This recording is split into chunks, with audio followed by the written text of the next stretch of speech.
Will the Sangha with great virtue, out of compassion, for the sake of this assembly and all living beings, please turn the wonderful Dharma wheel to teach us how to leave suffering and attain bliss and end birth and death, and quickly realize non-birth.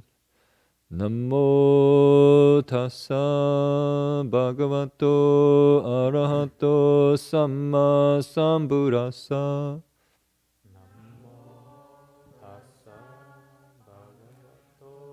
Arahato samma sambuddhassa.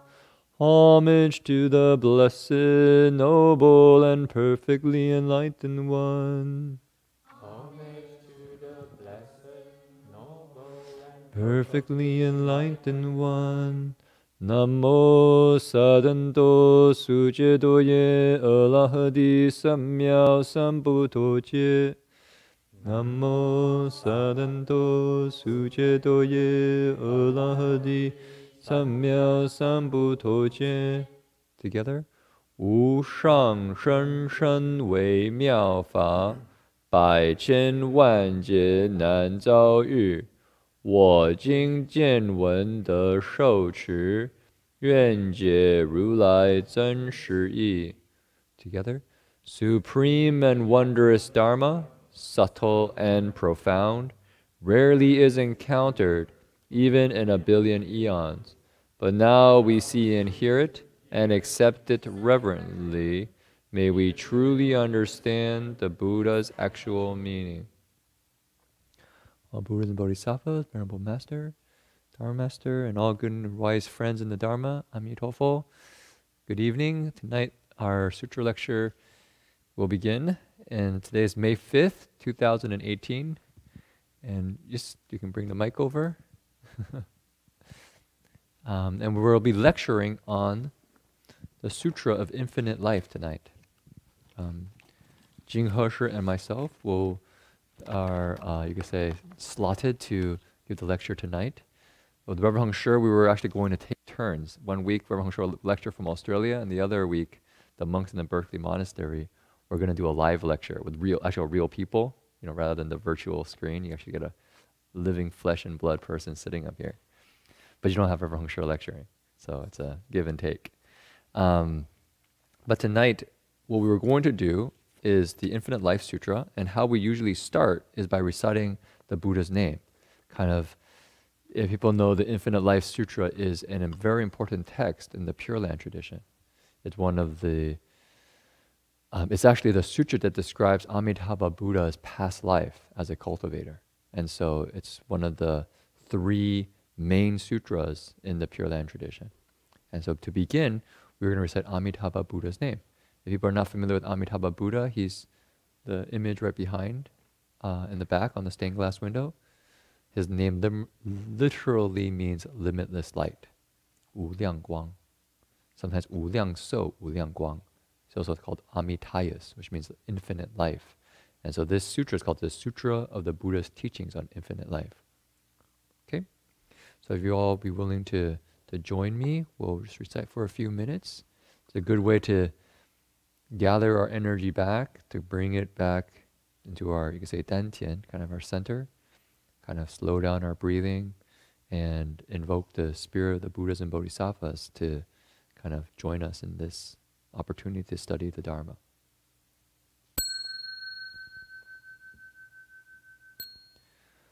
Namo Amito Phai Namo Amito Phai Namo Amito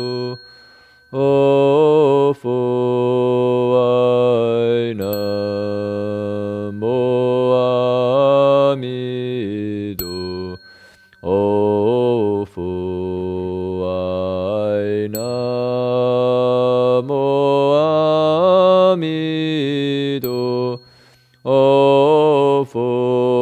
ai namo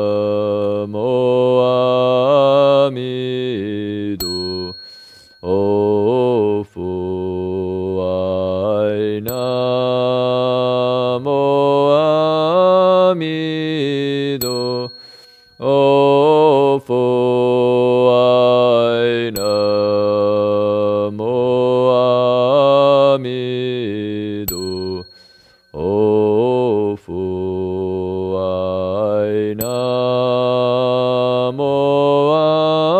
amido.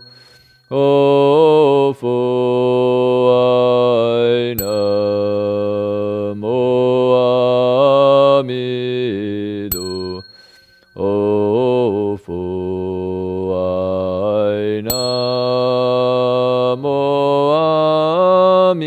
amido.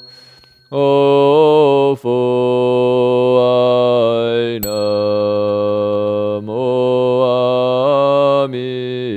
amido. O fu ai namo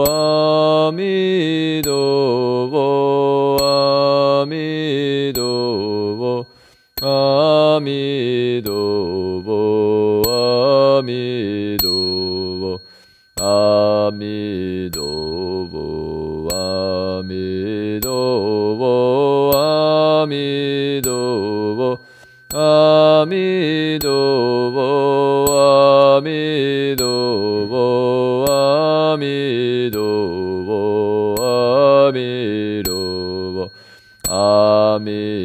O fu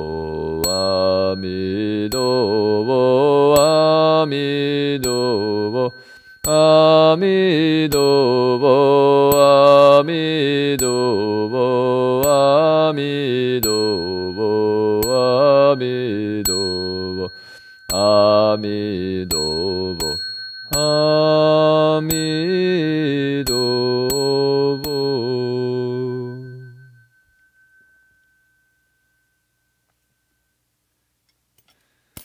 Okay, if you're all have the sutra text, if you could please open the text to page 4 and 5. 4 and 5.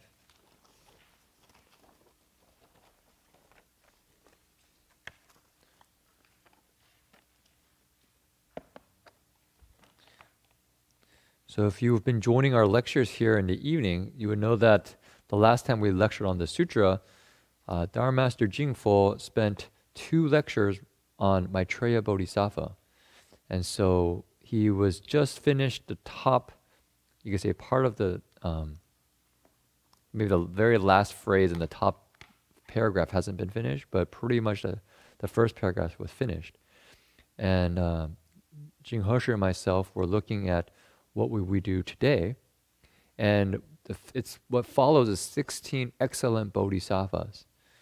But because of our limited Chinese abilities to check up bodhisattvas' names, and Jing Fosher is very good at that, we thought maybe we will save that for Jing Fosher, because he's actually able to go through the Tripitaka, the Chinese canon, and then find these bodhisattvas' names in the Tripitaka and then find their backstory.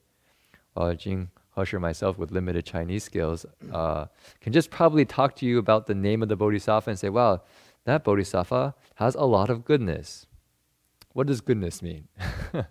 So we were going to save that, but we were going to do the next sentence that follows that, which is actually a very important sentence that describes all of these bodhisattvas.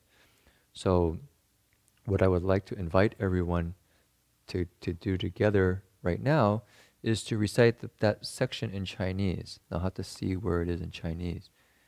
So all their names. Can you hear? Yeah? Okay. 具足菩萨无量恨愿. So we're starting, okay, here we go. There's not a break in the Chinese. So it starts 1, 2, 3, 4, 5, 6 lines down on the Chinese side, and it's the one that follows the circle with no blackness in it. That's a period. And so it says 接尊普贤大师之德. Do you see that? It's on the I see the confusion in people's faces. Do people see it now? Right here? Right? Jie. So it's basically about a little bit, about 2/3 across the page on the sixth sentence. So if we can all recite it together, slowly.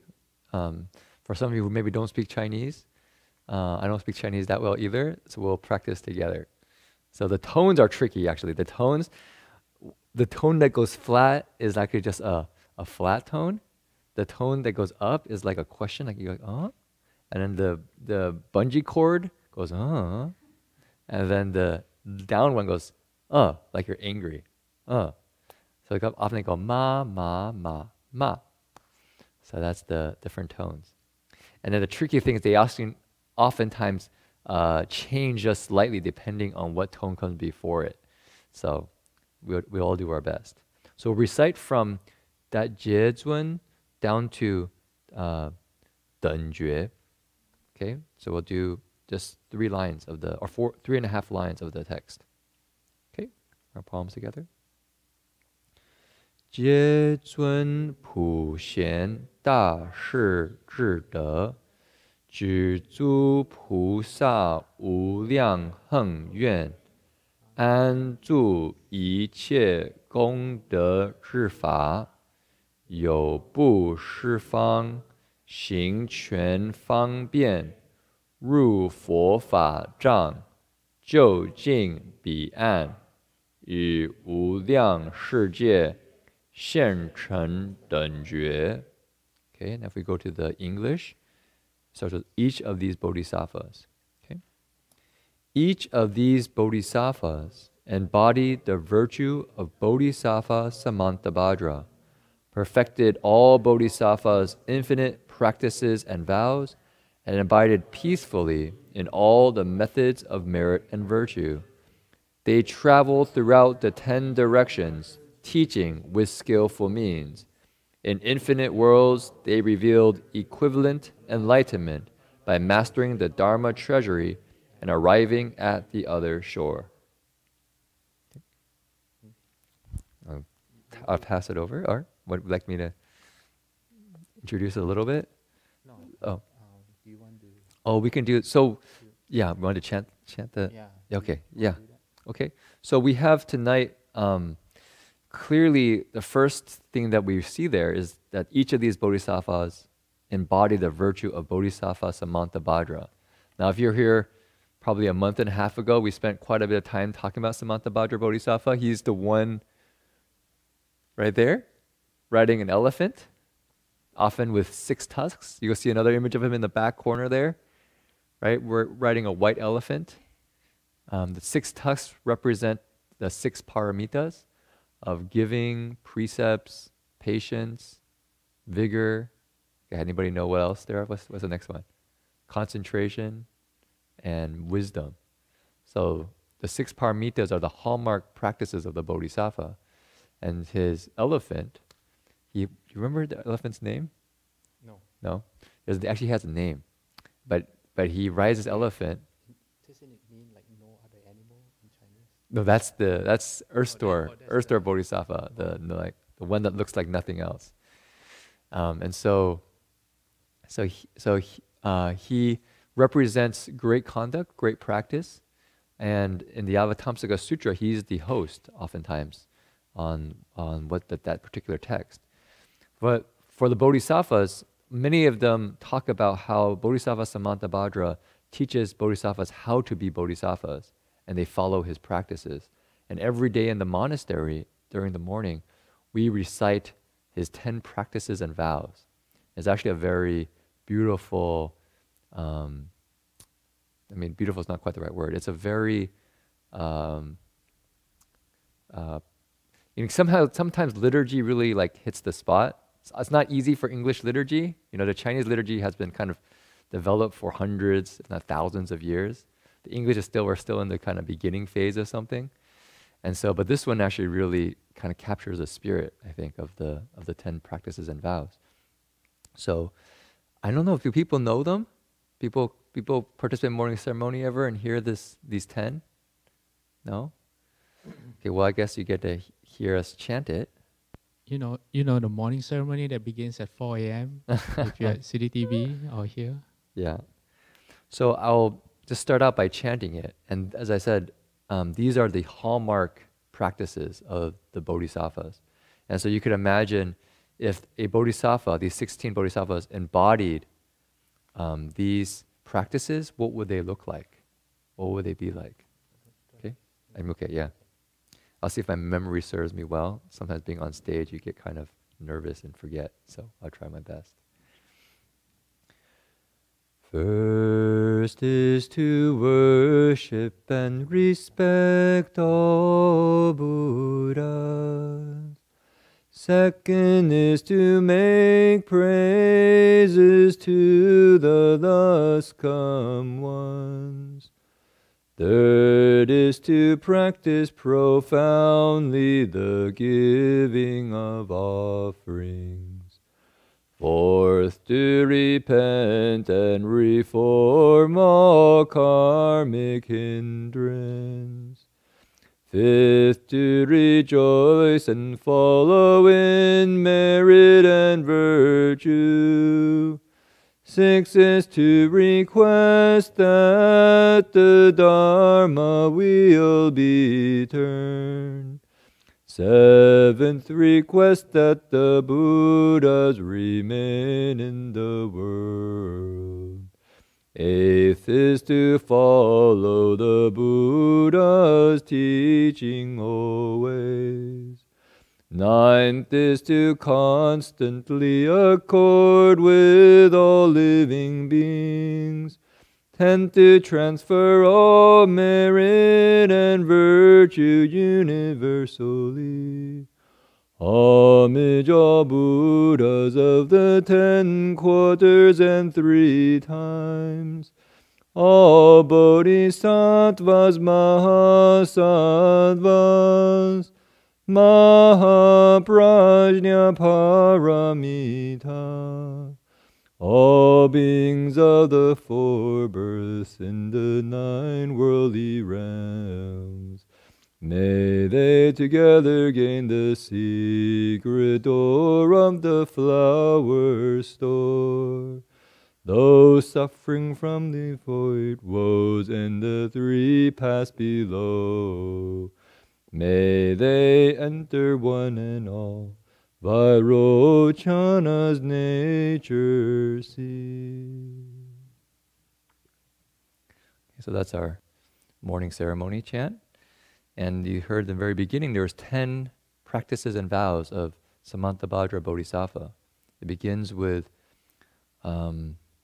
paying respect, bowing or worship to, and being respectful to the Buddhas and Bodhisattvas. Second is to make praises to the Tathagatas, the thus come ones. Third is to make offerings. Fourth, to repent and reform, to change for the better. Fifth is to rejoice in others' merit and virtue. That's like the exact opposite of jealousy. Like you see somebody happy and you're actually happy for them, which I always thought was very good because that just means more happiness in general. Our jealousy kind of goes the other way. It's kind of really a negative. It's not a win-win situation. 6 is to request that the Dharma stay in the world. 7 is to 6 is to request the Dharma, and the 7th is to request the Buddha to stay in the world. The 8th is to follow the Buddha's teachings. The 9th is to accord with living beings, meaning that we see different living beings with different potentials or different needs, and we support them in the appropriate way. That's a very important teaching. And finally, to transfer all the merit and virtue from the goodness of the practice in our lives to all living beings, kind of limitlessly expanding out. So those are the kind of the hallmark practices of the Samantabhadra Bodhisattva. And it's interesting because it's brought up quite a lot as almost like these are not particularly to one Bodhisattva, but it's almost like and sometimes in Western psychology, we talk about this idea of archetypes. It's almost like a template, like an archetype. These are like the 10 practices that are the deep contours of the Bodhisattva path. So if we want to really study the Bodhisattva path and cultivate, these are the real you could say the power tools. Dharma master would often say that. They're like the power tools of the Dharma.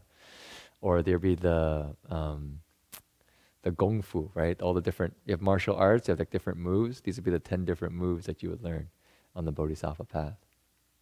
But just maybe with that brief introduction, I was gonna, Heng Sure had prepared some very interesting, fun stories for everyone tonight, and also some real, I think, helpful ways of reflecting on these particular practices so that they come to life within daily practice.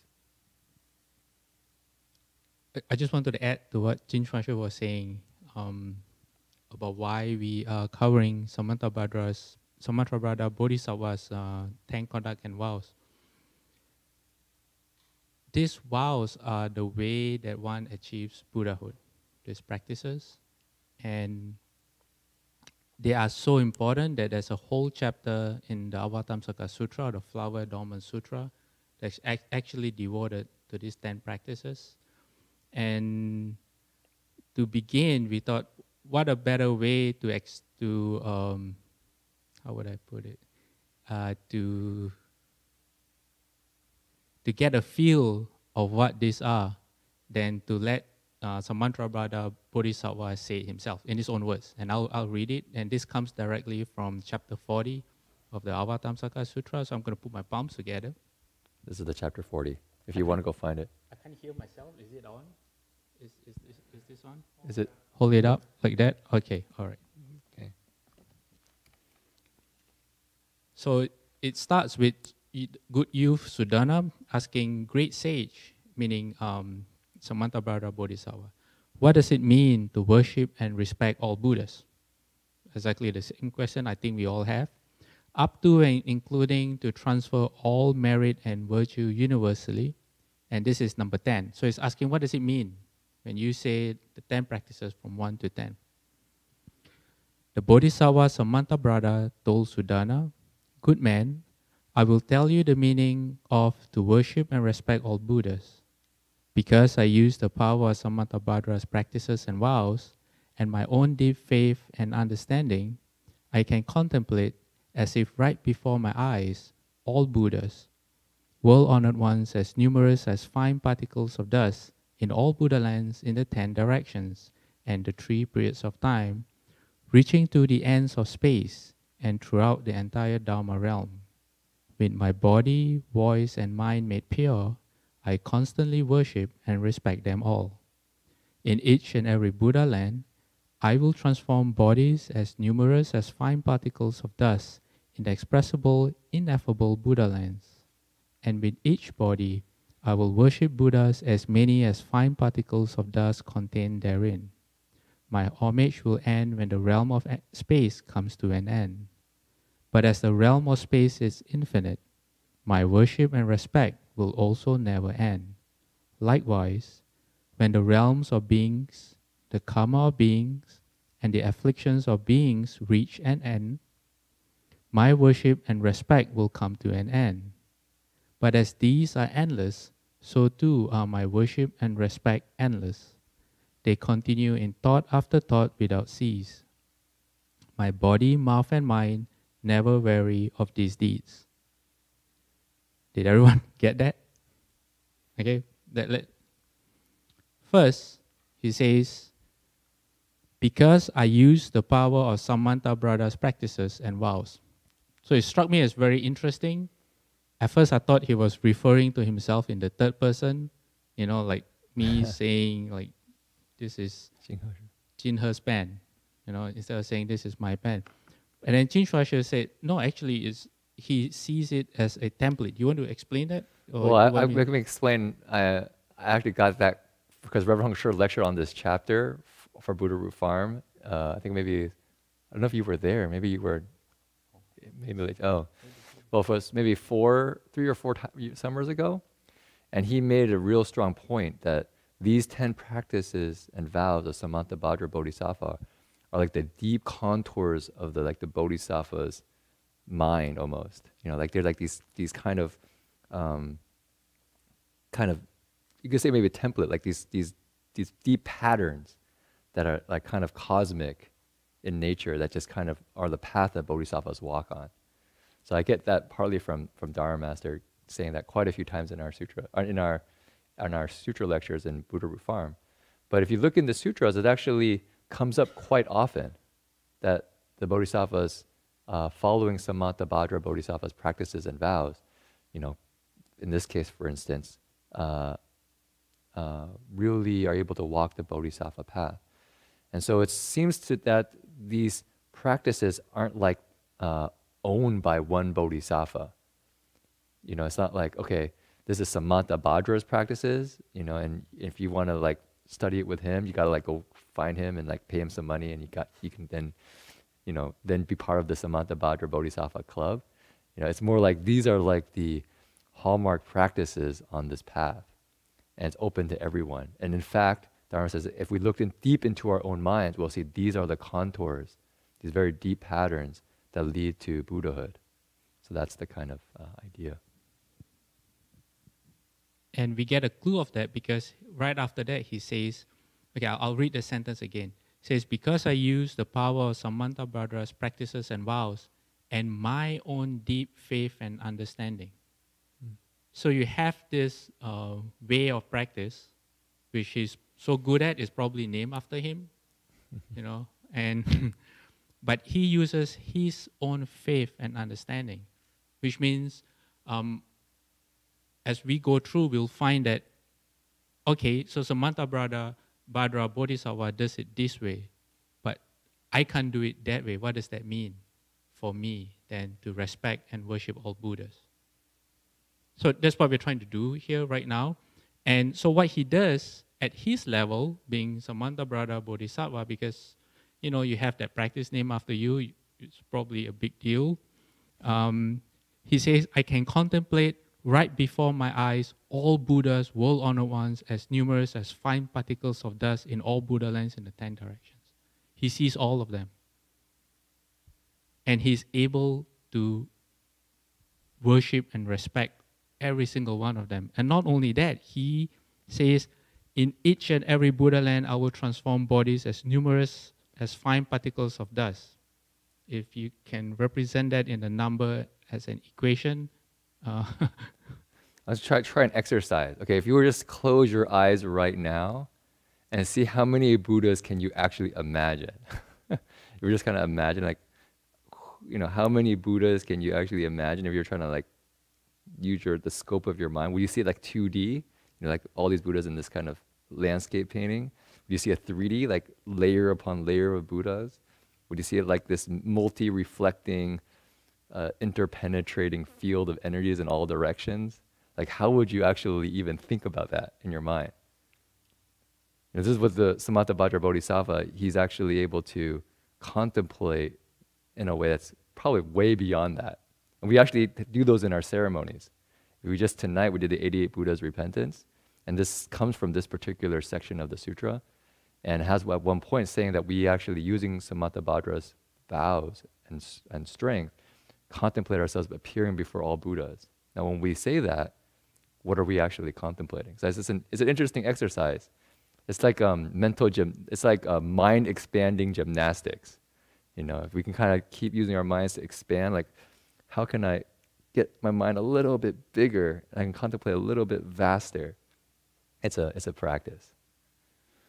Yeah. So what do mere mortals like us do? We go back to the very basics, as in what does worship and respect mean? Reverend Heng Sure did his PhD dissertation on these 10 practices, and he connected them all to a daily practice that happens if you live in a monastery or if you come to a monastery. For example, what's the first thing you do when you come to a monastery?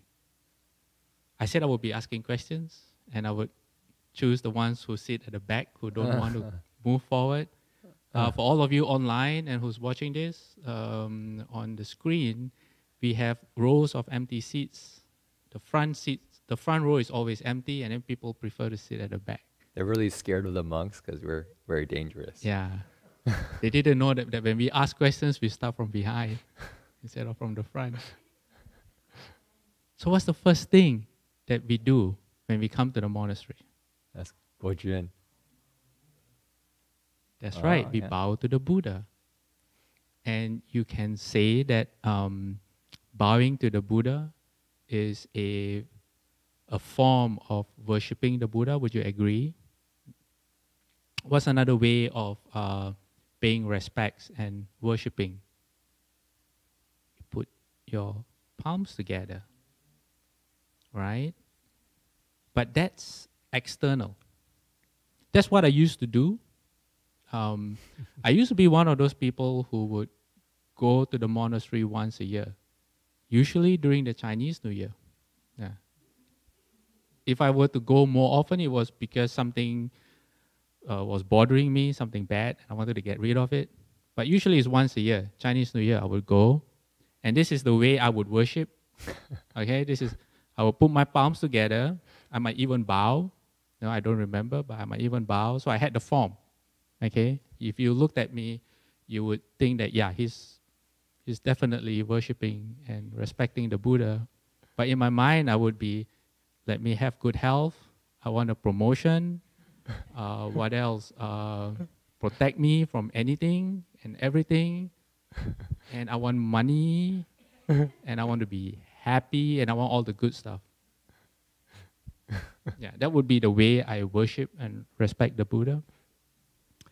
But that's outside, okay? And when I was a student at DRBU, we came across this sutra called the Paranibbana Sutta, which is the last sutta in the Pali Canon that is said that the Buddha spoke, okay? And it was there that I realized what the Buddha himself said about what it meant to worship and respect the Buddha. And this is the Buddha's own words. So the setting is this. Because this is the last sutta or sutra that the Buddha spoke. He was on his way to Kusinara. Was it Kusinara? Kushinagara. How do you say it? Kusi- Starts with a K. Kushinagara? I have it. Kusinara. Kusinara, yeah. That's probably the Pali pronunciation. Yeah, this is a Pali pronunciation. And it's called the last place of rest, meaning the last time the Buddha rested before he entered Nirvana. And he saw 2 sala trees. Okay, anyone know what a sala tree is? Sala tree is a very interesting tree. You can get oil from the seed, which you can use to light lamps. I'm not sure if it's edible. And this is in northern India. In South India, they use banana leaf as plates, plantain trees as plates. You eat off a leaf. In northern India, they use the leaves of the sala tree. Yeah, very environmentally friendly. And what would happen is that after after you eat the food that's been wrapped in sala leaves, you throw it away, and then the dogs or the ducks will come and eat the leaves. That's what I Googled. Yes, so it must be true. So he found 2 sala trees, and he told Ananda that he wanted to rest between the 2 trees. And what happened when he rested was that mandrava flowers began to fall. Mandrava flowers are supposedly celestial flowers. I've been told. I have not seen any mandrava flowers before. Do we have any? I'm looking. Do we have flowers coming down? Oh, that might be. Oh yeah, there you go. Yeah. Look at that, flowers coming down. Yeah. That's what you're seeing. 5 petal ones. I'm not sure if that's really representative of a. Yeah, I think they're probably flower. way more impressive. They're described as like these super special flowers. Yeah, so it was told that as he was lying down to rest, let me see, the twin sala trees broke out in full bloom, spontaneously, just like that. It started flowering, okay? Though it was not the season of flowering, so it was miraculous. Miraculous. And the blossoms rained upon the body of the Tathagata, and then celestial mandara flowers and heavenly sandalwood powder from the sky rained down upon the body of the Tathagata. And there were heavenly voices and heavenly instruments making music in the air. I guess the heavenly devas were playing music for the Buddha. Imagine where if you just go and rest, suddenly, what they have that thing now, that smart thing. There's a name for it. I don't know. What? Alexa, that you just say something and it plays music for you? Yeah, kind of like that. I said that this was offered. You didn't have to, the Buddha didn't have to ask for it. It was offered to the Buddha. And they said that all this was strewn upon the Buddha in worship of the Tathagata. Yeah, they were paying their respects to the Buddha. Even the trees paid their respects to the Buddha. And then accompanying the Buddha was his attendant, Ananda. And what the Buddha told Ananda was very, very interesting. He said, and I don't trust myself in ad-libbing, I'll just read it in full. And the Blessed One spoke to the Venerable Ananda, saying, Ananda, the twin sala trees are in full bloom, though it is not the season of flowering. And the blossoms rain upon the body of the Tathagata, and drop and scatter, and are strewn upon it in worship of the Tathagata. And celestial coral flowers and heavenly sandalwood powder from the sky rain down upon the body of the Tathagata, and drop and scatter, and are strewn upon it in worship of the Tathagata. And the sound of heavenly voices and heavenly instruments makes music in the air out of reverence for the Tathagata. And then he said, yet it is not thus, Ananda, that the Tathagata is respected, venerated, esteemed, worshipped, and honored in the highest degree. You see the words that he uses: respected, venerated, esteemed, worshipped, and honored. Okay, he covers the whole thesaurus of worship terminology.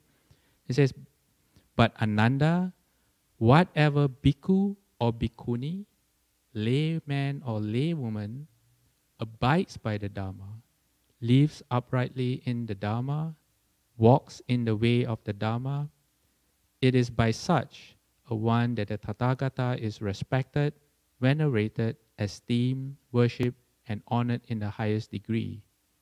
Therefore, Ananda, thus you should train yourselves. We shall abide by the Dharma, live uprightly in the Dharma, walk in the way of the Dharma.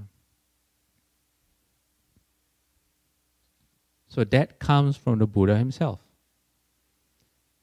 He's saying, if you really respect and worship me as your teacher, follow my teachings and end your suffering. Okay, he didn't say end your suffering, but it's implied. It's not just put your hands together. No, don't be like me, like ask for stuff. Right? The Buddhas, the Bodhisattvas and the Buddhas are very generous. They will, I'm told, grant your wishes. I used to also ask to pass exams.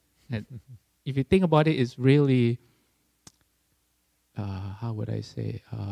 It doesn't make sense. Because, you know, they can't turn you can't mark the answer and they make it right. Yeah. So, okay, sorry, we're going off track. So there you go. In the Buddha's actual words, the true meaning of worshipping and respecting the Buddha. I see Alice looking a bit confused. Do you have any questions, Alice? No. No? Okay, good. I guess then we have to ask, how do you then worship and respect the Buddha? You would have to understand his teachings.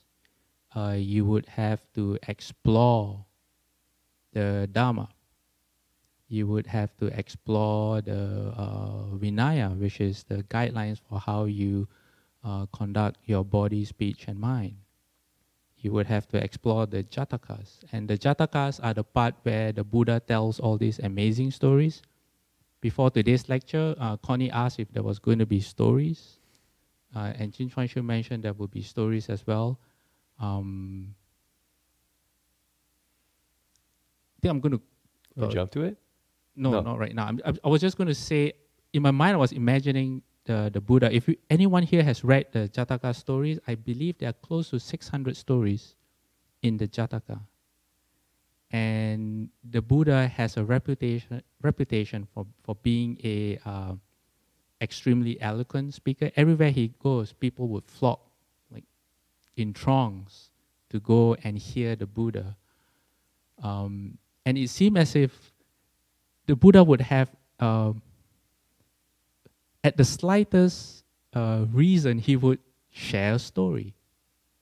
And most of it is in the Jataka, but to me, there are also a lot of sutras that are stories. For example, like the Earth Store Sutra, which to me is a really epic story. Yeah. So to respect and worship the Buddha means not just the outward forms that we have of bowing, of prostrations, of putting your palms together, kneeling, but also in actual transformation of the self towards less suffering. You have anything to add? Yeah, maybe I'll add. So it's actually very interesting to see the Buddha say that. Having been growing up in America, I can see where Jing Husher is coming from, because when we recently went to Malaysia this time, we saw various temples, and I remember one of them. It was actually to Monkey King. It was the Monkey King in the Journey to the West, the one who's like Sun Wukong is like the most popular character in it. And then on the side wall it says, "This is a very efficacious temple." And it has posted pictures of the kids' test scores in the temple about, if you pray here, your kids will get good test scores. I was like, wow, that's not how I grew up. But how I grew up, I think this idea of worship is often has elements of maybe Christianity, or just the way that the English uses the word worship. And oftentimes when we worship, it's almost like we're giving ourselves over to a kind of a higher power. I worship you, and I kind of give up my whole life to worship something that's higher, somehow higher than me. And there's an element of that in Buddhism, like we really devote ourselves to the practice, we devote ourselves to the Dharma, we devote ourselves to our teachers and our parents and so forth. But it's interesting that the Buddha doesn't take that devotion and have it stop at him. It's like, oh, okay, everyone's respecting me, great. I'm really good. He doesn't stop like that. He actually takes that devotion as actually wonderful, good that you are developing a sense of humility and respect. But where it should really go is back to transforming yourself. That's the highest type of devotion, is really transform yourself. So the Buddha isn't really that interested, it seems to me, in being put on like a high pedestal. He's only maybe doing that to be there to be worshipped, just as a skillful way for us to liberate ourselves. I remember Master Huang often giving commentary saying that when we come to the monastery and we, kind of what Jing Husher was talking about, ask for all this stuff, thinking that then we'll get some blessings. It's like, the Buddha doesn't work that way. It's not like you come and you get on the favorite side of the Buddha and he gives you all this stuff. And then, that's actually kind of like insulting the Buddha. Like, he's an ordinary person who kind of like take bribes, and you kind of flatter him a little bit, and then he gives you, an extra little this and that. So that's not the Buddha. In some of the monasteries that we visited in Malaysia, they sell different kinds of incense. And they have big incense, huge ones, which cost a lot more money. And then the small ones. And then when you, I guess it's a negotiation that you have. It's like, I have $20 in my pocket. Which one do I want to afford? Then, yeah. So, but he said, well, what is the spirit for the Buddha?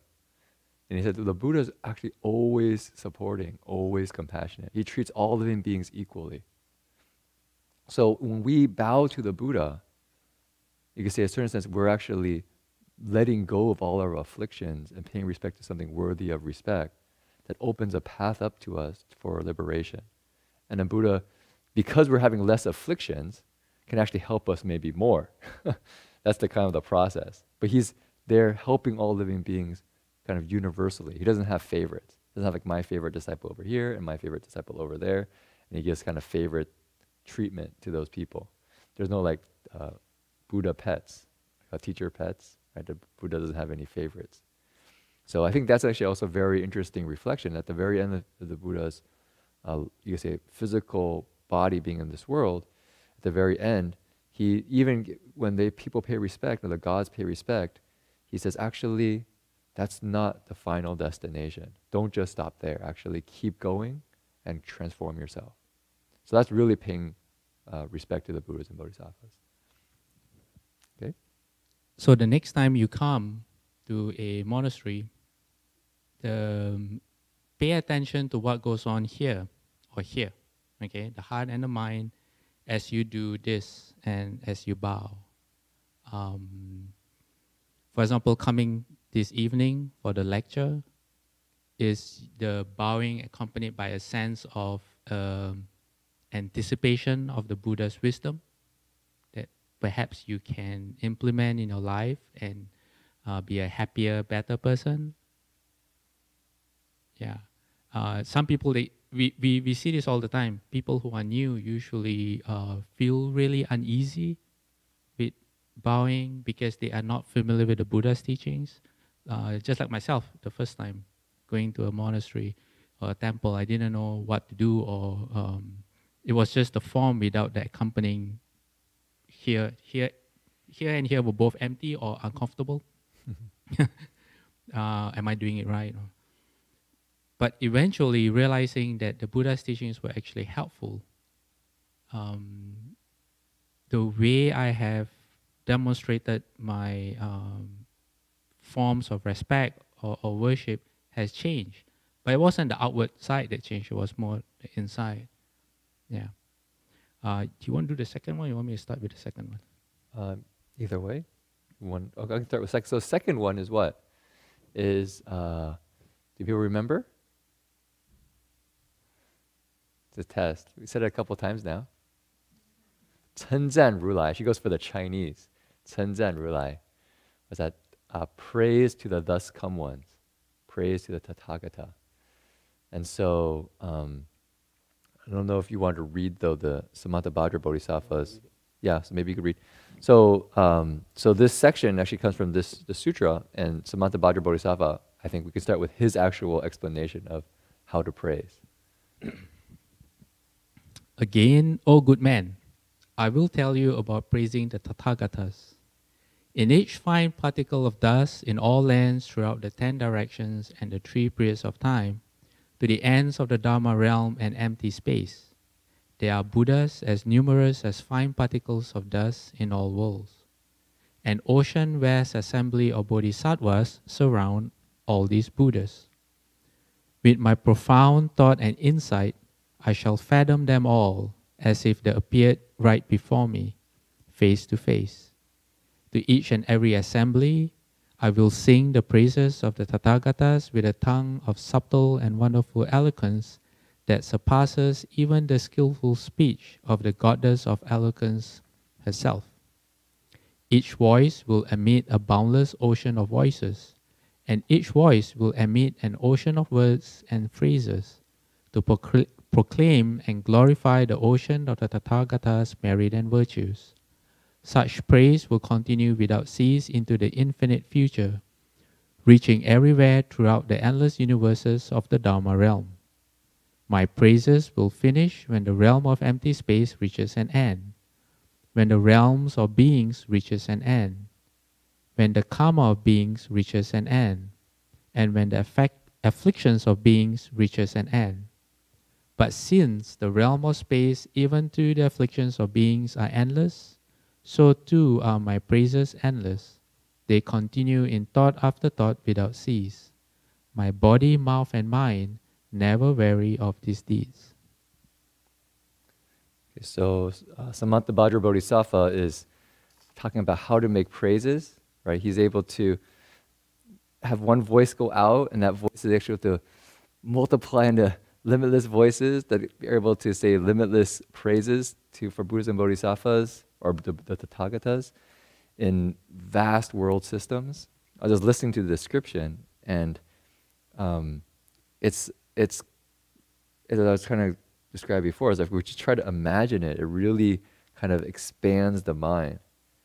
And there's one way, I was reflecting on this, one way is that the mind kind of stretches, trying to reach out, say, oh, can I keep imagining it? And there's another way that you just kind of relax into the description and let it almost like wash over you.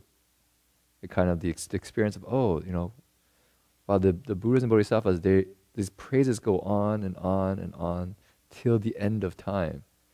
And it just keeps going. It doesn't stop. So that's Samantabhadra Bodhisattva's kind of spirit for praising, right? And these bodhisattvas here who are in this particular sutra have perfected these practices and vows. So they're able to bow and worship the Buddhas and bodhisattvas in this vast, expansive way, and they're able to praise as well in this vast, expansive way.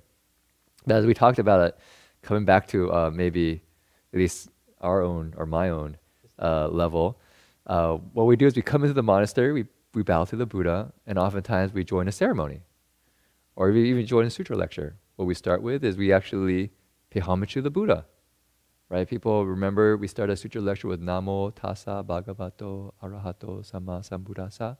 That's Pali for homage to the blessed, noble, and perfectly enlightened one. So you pay homage.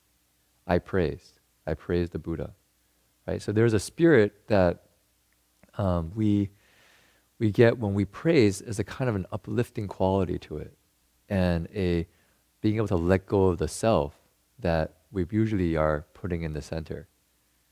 You know, it's a well shared spiritual practice. If you go to other religions like Christianity, other religions, praise is a very popular one. They praise their teachers. They praise, in the Christian tradition, they praise God. Islam, I'm saying they praise Allah, right? That's Allah be praised. So it's a very important practice. And so the question is, what's going on? And we come to the monastery and we praise the Buddha. So what's going on for you as you praise? As we praise, if we were to actually observe our mind, what's going on? I don't know if people ever like look that direction. So you were praising, we're going one way, but then at the same time you praise and you actually go look inward and go, okay, so what's going on in the heart? I think there's actually definitely a heart of respect, right, if done sincerely, a wholesome quality of faith.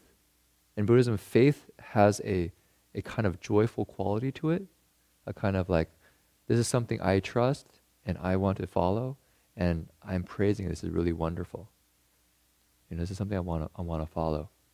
So we praise the Buddhas and Bodhisattvas with that sincerity of heart as a kind of a spiritual path. And that's not only what gets benefited, but other people who are around, they see us praising something, and if somehow they respect us. Now, if they don't respect us, maybe there's not much benefit. But if they respect us and go, oh, you know, this person praises the Buddha, maybe that's worth studying. That's worth looking at. And if you look at many of the suttas, that's how people find out about the Buddha. They hear, oh, there's been this person who's been fully enlightened, who's a Tathagata, an Arhat, you know, a fully awakened one, and he's teaching the Dharma. And he has a good reputation. Maybe I should go learn from him, see who he is at least. And so that becomes the impetus for many people to learn the Dharma. So praising isn't a small thing. It's actually, when done very well, very skillfully, it can inspire ourselves and inspire other people. If you want to add anything? Yeah, Samantha brother, I have a poll. Samantabhadra Bodhisattva. He says he sings the praises, which is what we do in the Buddha hall. In our ceremonies, we sing. I was looking up the meaning of the word praise, and first definition that the Google dictionary gives us: express warm approval or admiration, meaning something you endorse, something you like. Kind of like, I was telling Chin Chuan, I imagine someone, say like myself, discovering a certain vegetarian dish for the first time. You know, maybe it's your favorite dish that you had, but it was meat-based. And when you turn vegetarian, you had to give it up. And then you go to this restaurant and you realize that they have done it so well that it reminds you of all the best parts of the dish. And then you want to share it with your friends. You want to bring your friends, you want to bring your family and say, hey, I found this really good restaurant. It has this, you know, it has this dish. And you should come and try. And then the second definition of praise is express one's respect and gratitude towards a deity or a god, especially in song. So like Chin Chuan Shu says, like hymns. Or like in Lord of the Rings. I think at one time, I'm beginning to be like Heng Sure using Lord of the Rings. I don't know that Lord of the Rings that well. Because we don't really watch movies, and Lord of the Rings was one of the movies I watched before I became a monastic. So that's why. The Samwise Gamgee, I think he said something like, when we come back, they'll be singing songs about us. Maybe. Someone who has a good memory of Lord of the Rings can. So people who have positive qualities, you praise. You can link this to the first one, which is to respect and worship the Buddha. So we know from the Buddha's own words that it means you follow the practice. But you can't follow practice until you understand what the Buddha has said about practicing. And then the more you know, the more you practice, then you realize, hey, this really works. The Buddha is really great. In the monastery, we always have people come up to us all the time and says, oh, you know, when I discovered Shufu's Dharma, I was so happy because, you know, for the first time I felt as if I found the proper Dharma, the things Shufu teaches is so, you know, they have that praise that it brings out the best, I guess, in someone when you, that, especially in Buddhism, when you have that, when you want to praise someone, like Jin Shui said, what are the effects of praise? I guess one of the effects is that it makes you want to be better than who you are, that you want to improve. It has that quality. So you see that right now at the City of 10,000 Buddhas, actually the first and the second one, they're doing the 10,000 Buddha repentance, and they bow close to 500 prostrations a day. So there's that outward form of worshipping and respecting. And then at the end of every incense, they sing praises about the Buddha. And they, in those praises, they talk about the hallmarks of the Buddha, how adorned the Buddha looks. They have 32 major, yeah. Like the way his hair turns, the knot on his head, his earlobes, his fingers, his neck, and then on top of the 32 is that 90 something or 108 minor? 80, I think. 80 minor. Right, 80? Basis, right? Yeah. Basis. No, yeah. And there's actually a sutra about that when apparently when you want to make a Buddha image, you follow those proportions in the sutra. So that's what they're doing now at the City of 10,000 Buddhas. And what you do here, if you join this ceremony, you bow and then you praise the Buddha. Maybe there's a question, since Jing Hoshu brought up the idea of singing. I don't know, do people sing to themselves very much? Is that something that happens? I see some people nodding, some people looking confused. I was definitely one that sang to myself a lot when I was a kid. And when I went to college, they had a college application question about what would be some of the things that you would want to continue on, like a tradition in your family if you had one. So I'd be singing. I could always be singing wherever I went. And that was one of the things that I found was very soothing. I don't know if it's soothing. It's it kind of lightens the mood, lightens one's heart, and I think the interesting thing is then it depends on what you're singing, you know. And there's a whole range in modern times from like you could go from like rap, you know, like hip hop, and that has a whole range in there, to like pop music, to, you know, to hymns, you know, spiritual hymns. And each one kind of develops something different if you actually sing those songs, sing those things, because they actually activate different, you could say, emotions and thoughts and feelings, even physical places in the body it resonates with. And so if you come to the monastery, what you find is that the praises are actually, what do you call it? They move in a wholesome direction. When you come to the monastery, you don't hear us praising, killing, stealing, lusting, lying, intoxicants, right? We actually praise the opposite, right? Cherishing life, maintaining proper boundaries with people's items, not being greedy, right? We would actually praise things that are actually very bright and wholesome. And so you come into this field, and all of a sudden what's being put up as worthy of praise is sometimes, say, different than other contexts that we might in. And then the fun part is then you could take those praises with you all the time. So that's why you often praise the Buddha, right? Mindfulness of the Buddha. Namo Amito. You can just keep doing that in your mind all the time. And if you got the spirit of it, this kind of joyful praise, doing wholesome things, then as you recite that and hold that in the mind, it's not like Amitabha, Amitabha, you're just kind of really tight and like, oh, God, I'd really recite, really got like 1,000, 10,000, I gotta get, and don't talk to me. I'm reciting my Buddha's, that's not praise. I mean, that's praising the Buddha kind of, but it can kind of become an affliction if you do it kind of that way. So it's kind of supposed to be a relaxed, kind of joyful experience. We're mindful of the Buddha. And it's like, wow, I get to be in that field all the time. And we can carry that wherever we go. We can be in the car, we can be walking along, doing, whatever we're doing. So that's the kind of spirit. So we start off with this very open respect, and then we praise the Buddha. And you come to the monastery and you relax, and you can praise the Buddha in a wholesome environment, then you can carry that with you wherever you are, Even when most difficult, this is probably the best in the most difficult situations, when you can have a very difficult conversation with somebody.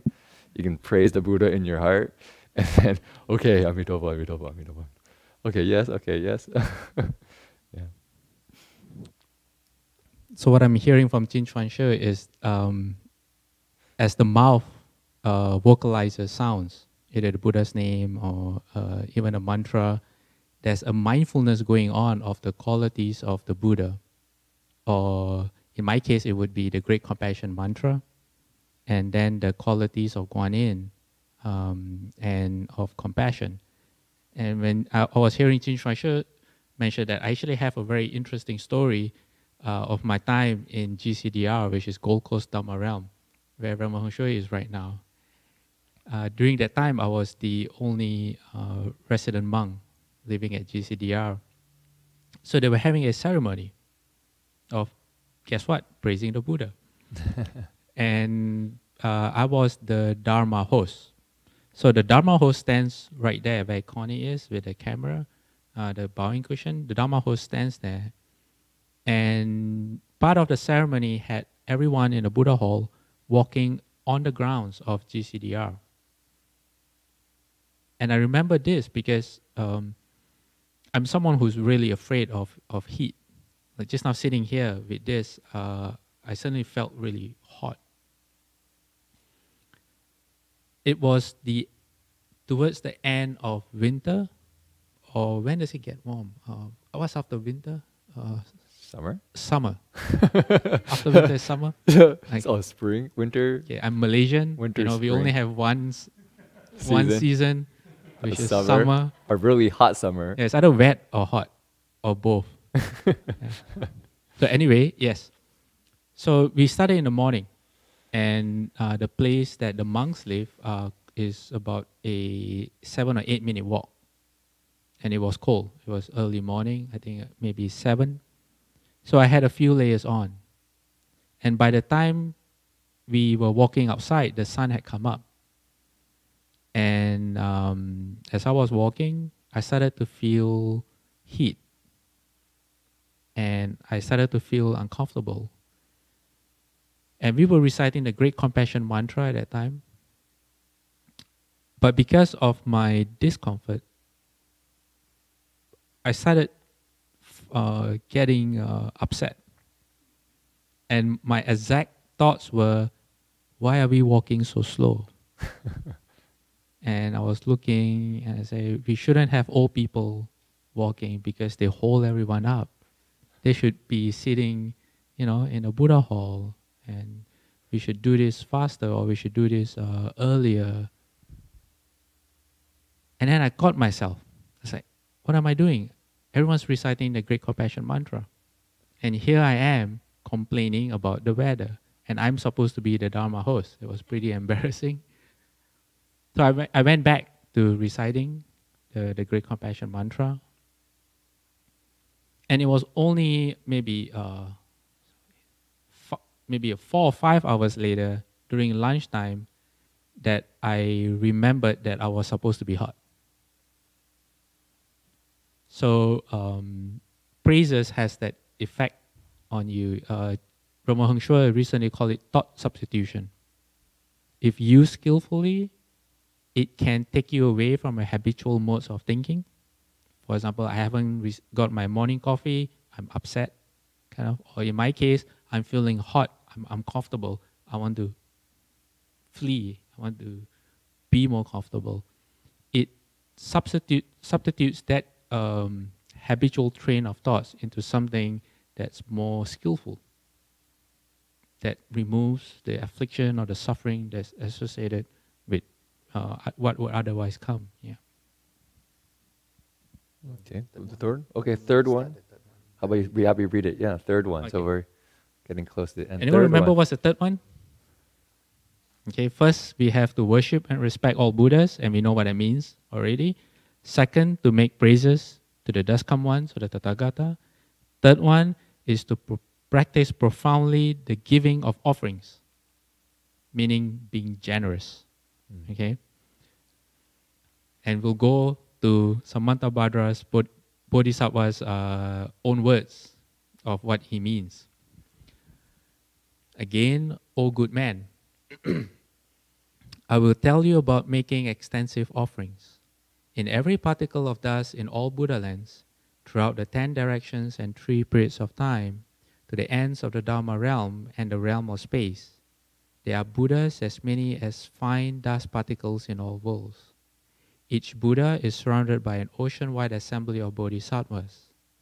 With the power of Samantabhadra's practices and vows, and my own faith and understanding, I see them as though we were face to face.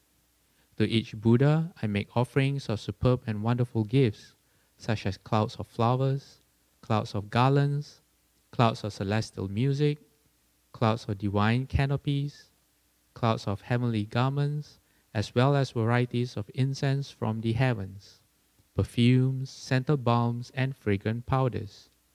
Each cloud of gifts such as this rival in height Mount Sumeru, the king of mountains.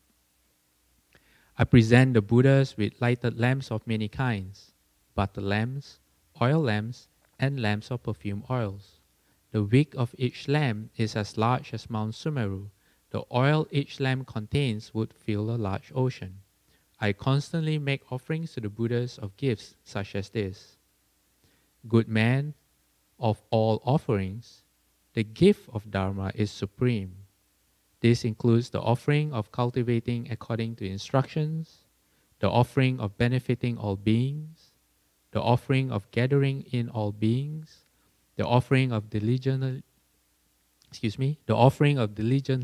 cultivating good roots, the offering of not forsaking the deeds of bodhisattvas, and the offering of never renouncing the resolve for bodhi.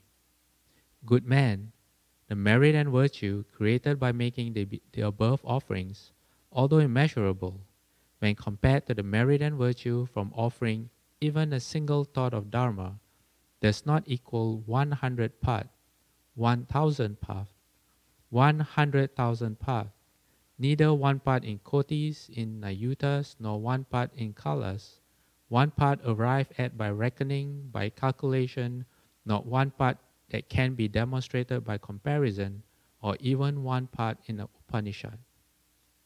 And why not?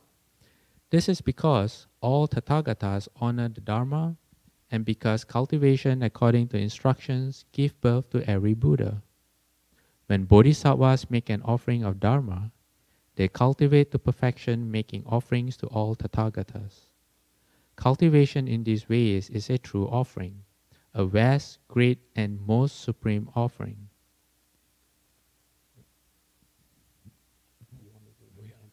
Sure, you can do that. Sorry, there's one more paragraph. The empty space. When the realm of space is ended, when the realms of beings are ended, when the karma of beings is ended, and when the afflictions of beings are ended, only then will my making of offerings reach an end. But since they are endless, so too are my offerings endless. In thought after thought, they continue without cease. My body, mouth, and mind never vary of these deeds. Yeah. So I find it very interesting that he begins by saying that he offers the Buddhas material things, clothing, perfume,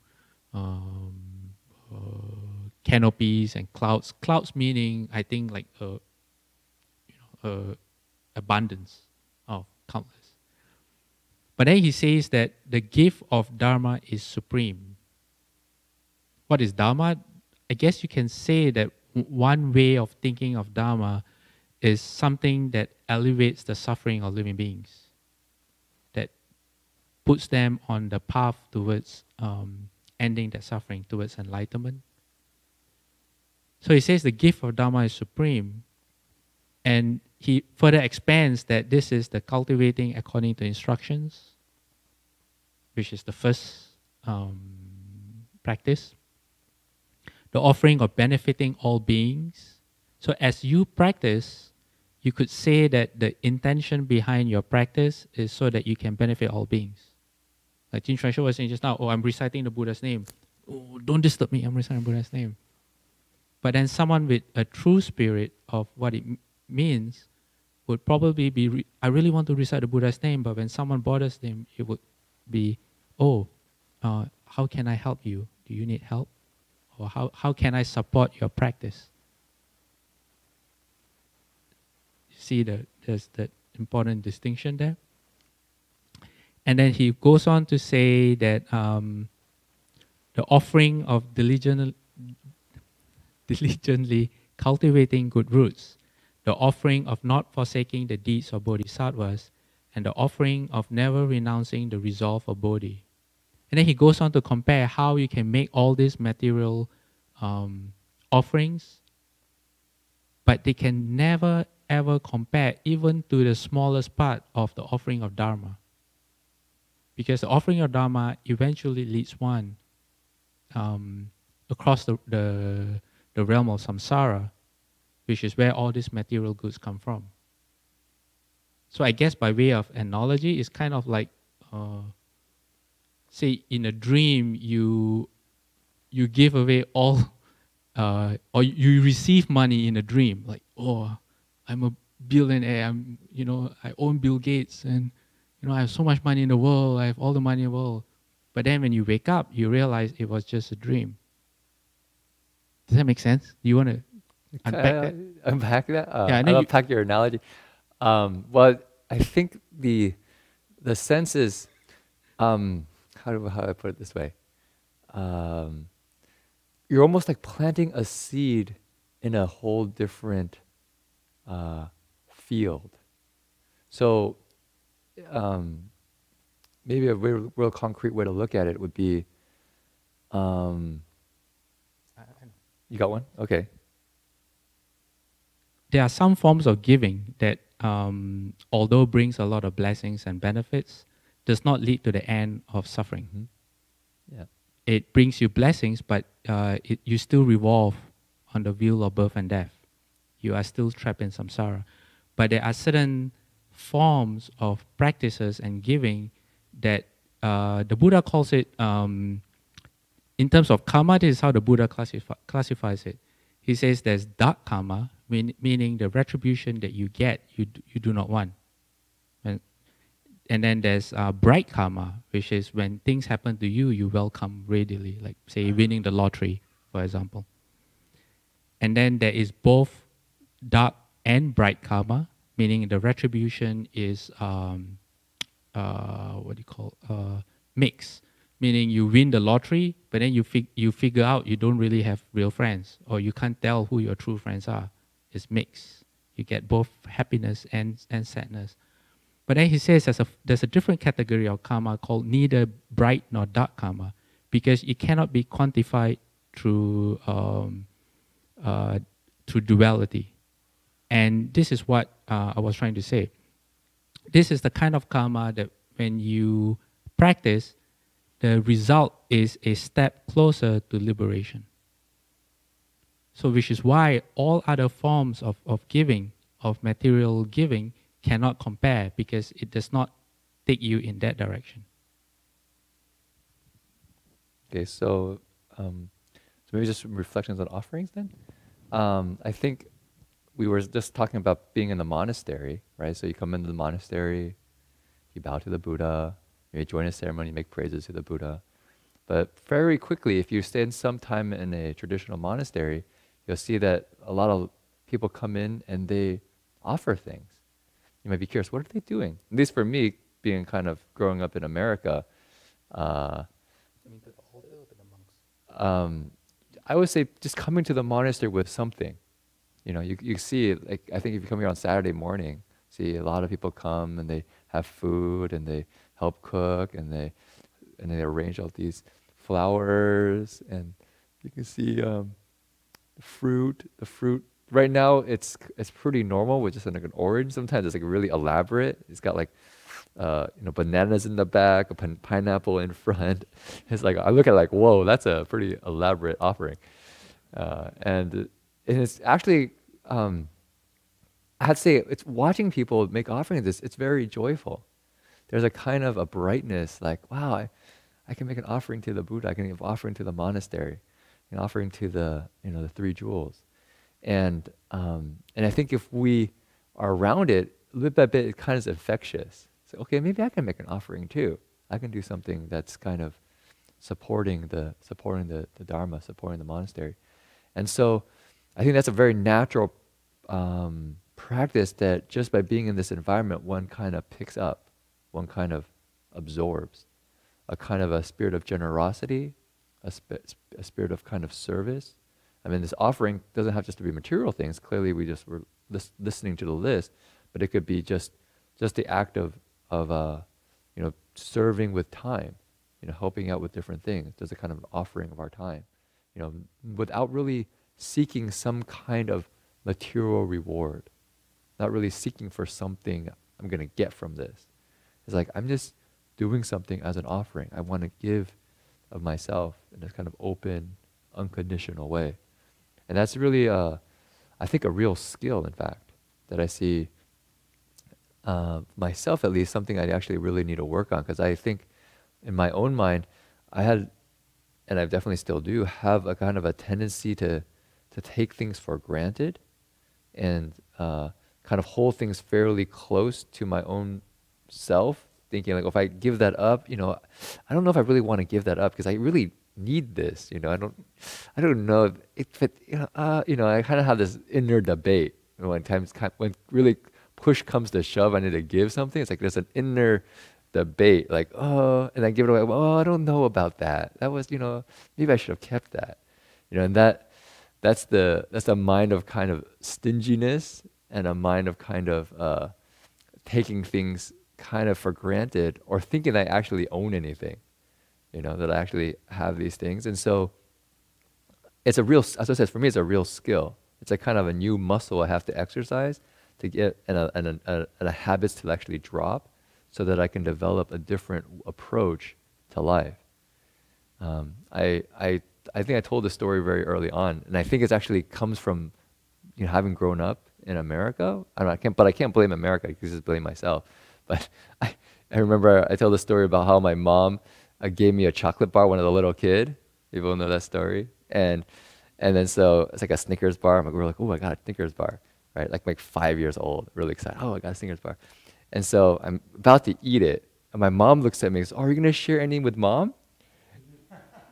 And I go, "Ooh, okay." And I break the Snickers bar in half. And I usually say, for the people who've heard the story, you can have to answer, but I usually ask, what do you think I did with the Snickers bar?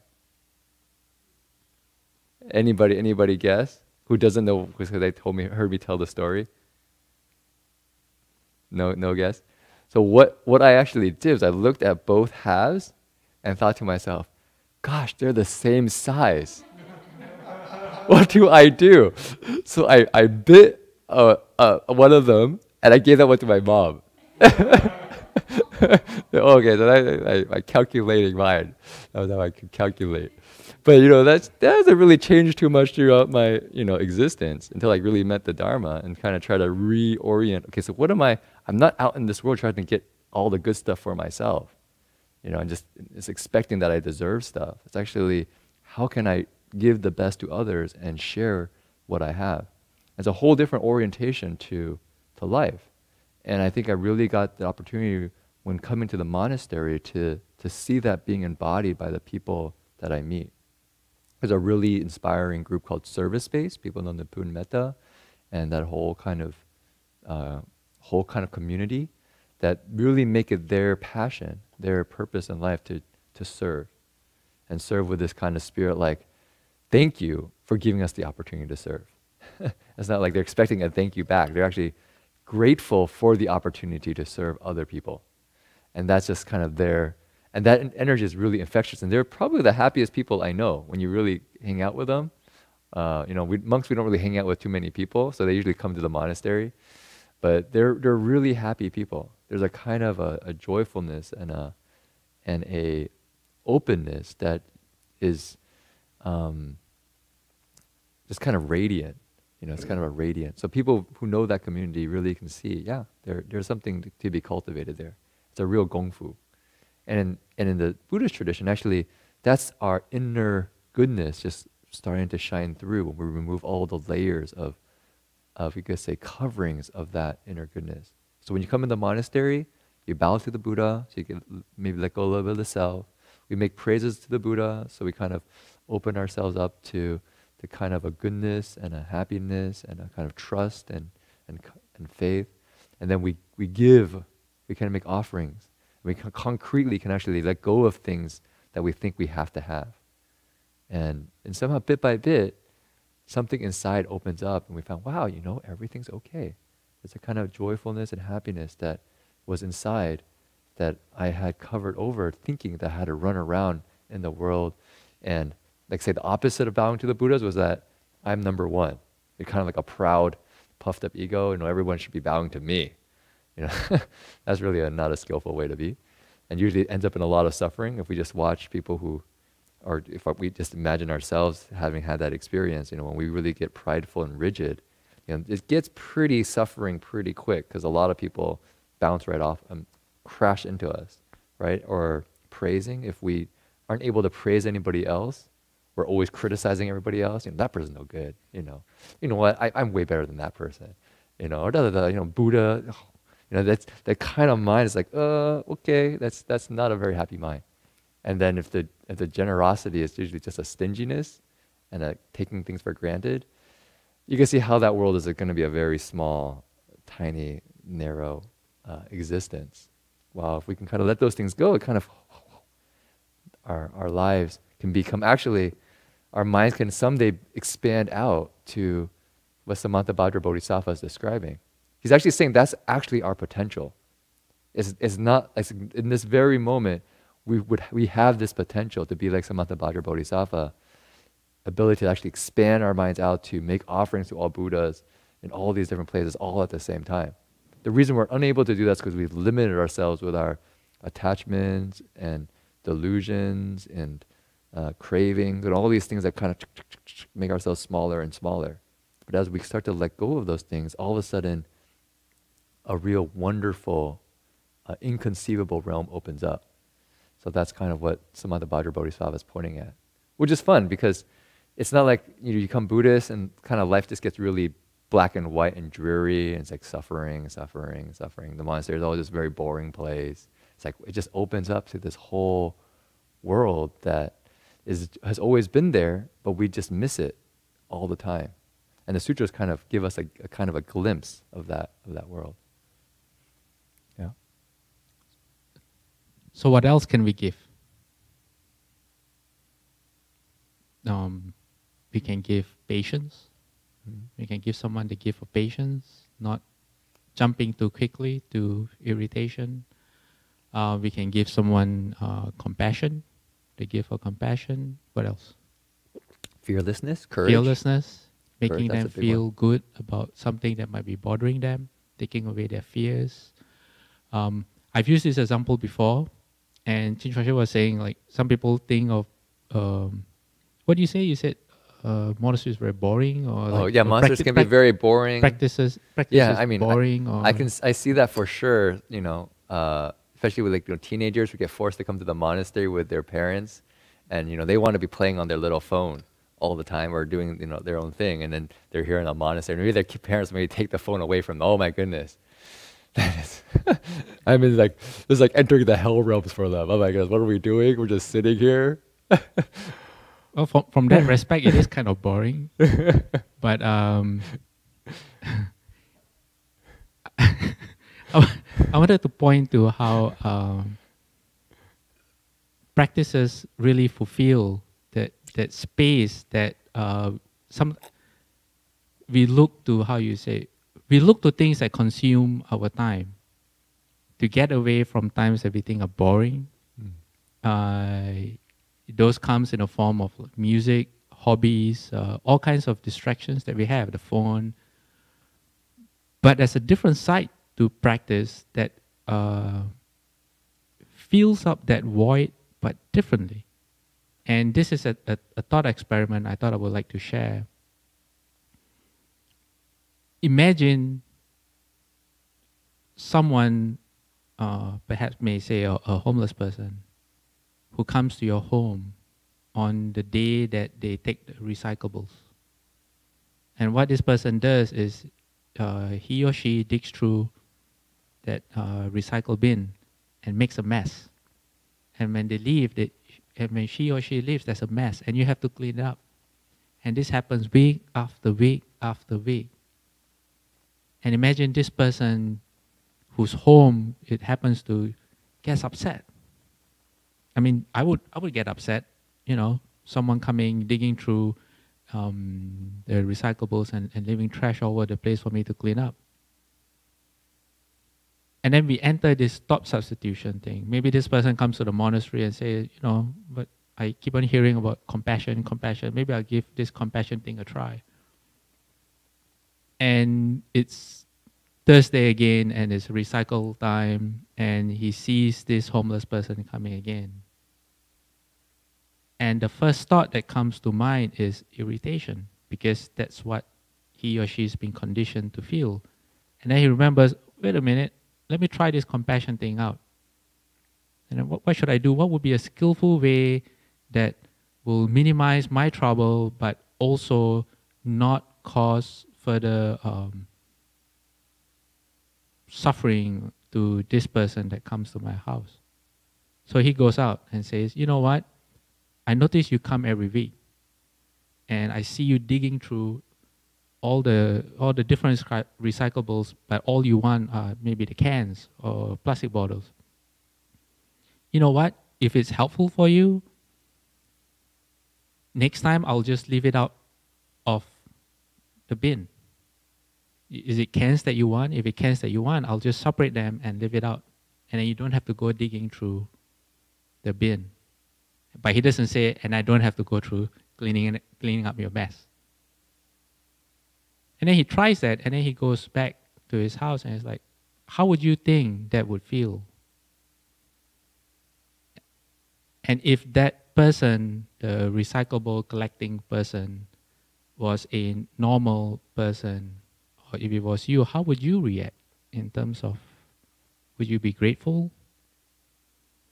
So practice kind of does that. It fills up the void that we otherwise never pay attention to, but we are programmed to go towards our distractions just so we don't have to think about it. So over time, practice is very fulfilling and is very sustaining.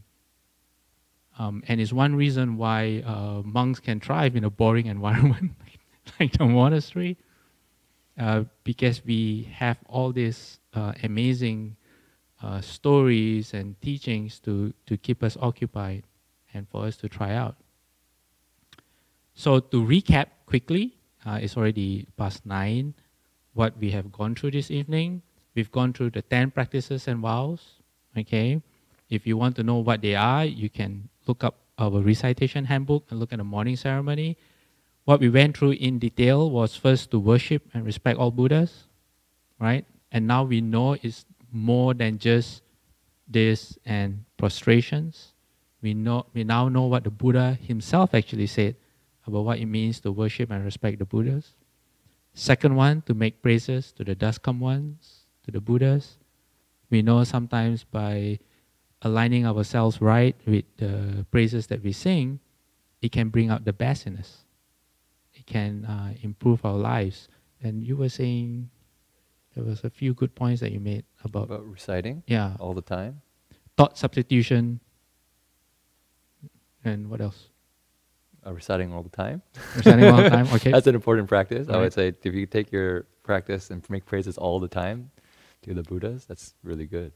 Third, to practice profoundly the giving of offerings.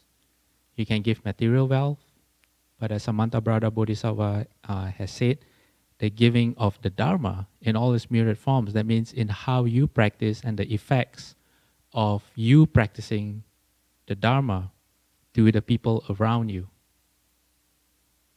in your relationships with people. That effect is the giving of Dharma. The giving of compassion, of patience, of kindness, or sometimes just not saying anything.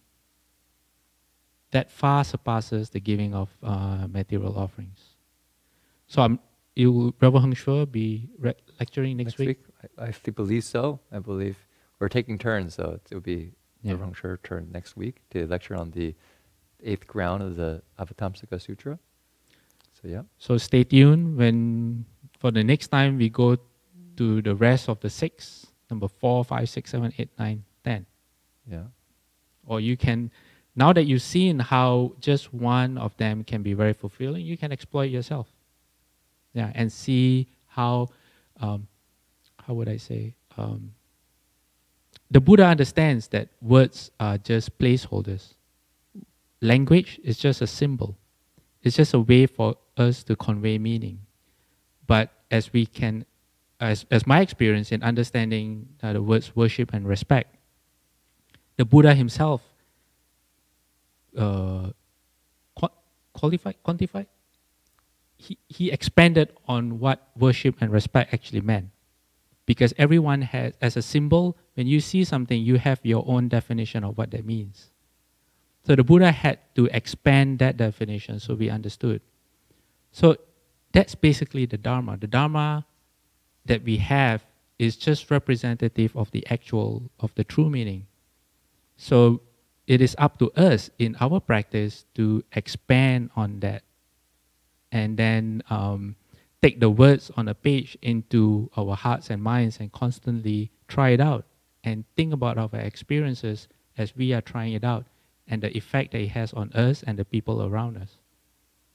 And then that becomes Dharma. Do we have any questions? Or you want to add anything? Okay, maybe I got one thing. If people have questions, you can please raise it. I was thinking because I brought up the boring point. I think I should at least resolve that in people's mind. Otherwise, we think about being the monastery is boring.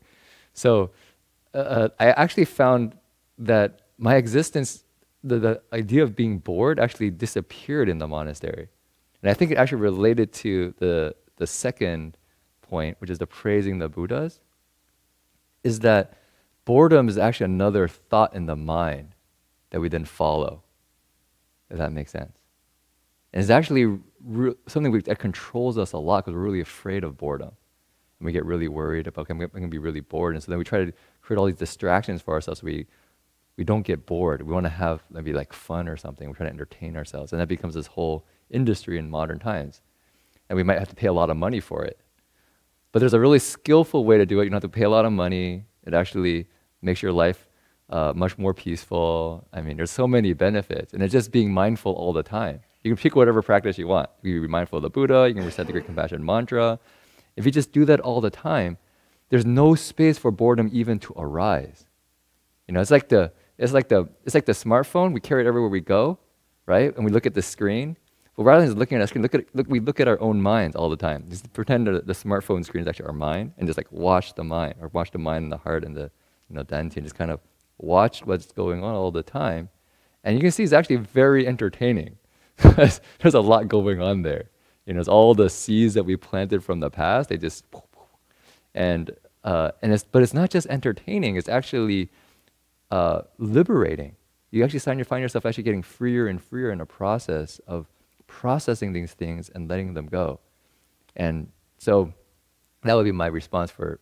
Now, I don't know if I can explain that to a young man or a young girl who's in the monastery because their parents forced them to be there. Their minds aren't quite open to that at that point because they're kind of probably already in a kind of angry, unhappy state. So you have to have some other skillful means. But at least I think for the people here who willingly came for the sutra lecture, I think there is a way to not be caught by boredom. And it's one technique I found is just a kind of constant mindfulness. And actually at the monastery, it's like the busiest place I know. We get up at 4 a.m. in the morning, we go all the way to late at night, and just like lots of activities. So yeah. So I don't want to be quoted as the monastery is boring. Okay. Any other questions that people have online? Nothing particular? Okay, well, I appreciate everyone coming out and spending this evening studying the Dharma together. Hopefully something was of use that you can apply in your week of cultivation, and then come back for next week and get another kind of like gas in the fuel tank in the car. Get some Dharma fuel for the rest of the week. And we'll see everyone maybe sooner, maybe in a week, or maybe longer, whatever people's times are. So what we do in the end is we recite or we sing the dedication of merit, which is the 10th practice of Samantabhadra Bodhisattva, is transferring merit and virtue universally. So again, we send it out as far as our minds can go. Whoever you know who needs help and support, or causes in the world that you wish would be supported and actually come true, right? However we want to send it, that's the strength of our minds when we dedicate merit and virtue. Okay, so people put their palms together. You can make your wish and then chant it together. May every living being, our minds as one and radiant with light, share the fruits of peace with hearts of goodness, luminous and bright. If people hear and see how hands and hearts can find in giving unity, may our minds awake to great compassion, wisdom, and to joy. May kindness find reward. May all who sorrow leave their grief and pain. May this boundless light break the darkness of their endless night. Because our hearts are one, this world of pain turns into paradise. May all become compassionate and wise. May all become compassionate and wise. Okay, I'll stand and bow to the Buddhas. The first practice of Samantabhadra, Bodhisattva.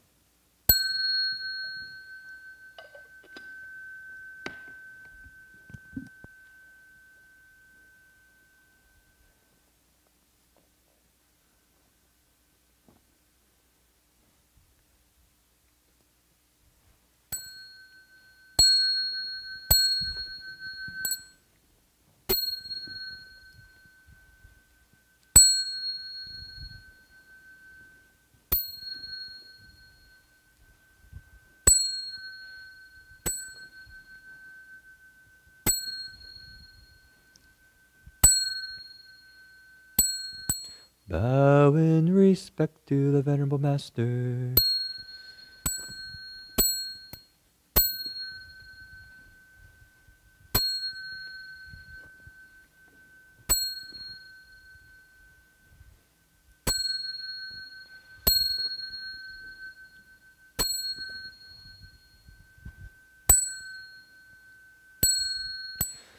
Nam